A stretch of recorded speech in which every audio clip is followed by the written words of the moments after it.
उत्तर प्रदेश के मेरठ में ढोल नगाड़ों की थाप पर नाचते गाते फूल मालाओं से अपनी बेटी का स्वागत करते माता पिता अपनी बेटी के पास होने, किसी उपाधि के मिलने या फिर शादी का जश्न नहीं मना रहे हैं। ये माता पिता अपनी बेटी के तलाक का जश्न मनाते नजर आ रहे हैं। अपनी बेटी को नया जीवन और अपना दायित्व निभाते परिजनों के चेहरे पर सुकून और बेटी की घर वापसी की खुशी साफ नजर आ रही है।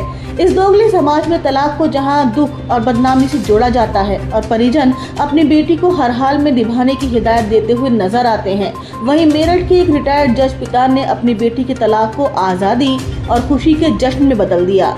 ढोल नगाड़ों की गूंज, गले में फूलों का हार और चेहरे पर सुकून, ये जश्न बेटी की एक नई जिंदगी की शुरुआत का था। रिटायर्ड जज ज्ञानेंद्र शर्मा ने अपनी इकलौती बेटी परिणीता शर्मा का स्वागत उसी सम्मान और गर्व के साथ किया जैसे कभी उसकी विदाई की थी। मिठाइयाँ बांटी गईं और कचहरी से घर तक का माहौल उत्सव में बदल दिया गया।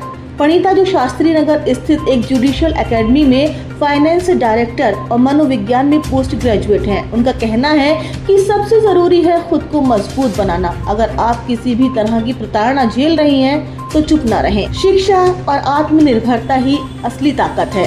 दरअसल परिणीता की शादी 14 दिसंबर 2018 को एक आर्मी मेजर से हुई थी। शादी के शुरुआती दिनों में ही हालात सामान्य नहीं रहे।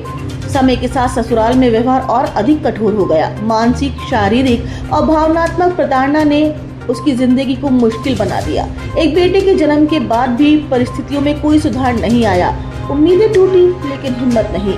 आखिरकार परिणीता ने अपने आत्मसम्मान को प्राथमिकता देते हुए तलाक का फैसला लिया। मेरठ फैमिली कोर्ट ने 4 अप्रैल को इस फैसले को मंजूरी दे दी। इसके बाद जो हुआ वो समाज के लिए एक संदेश बन गया।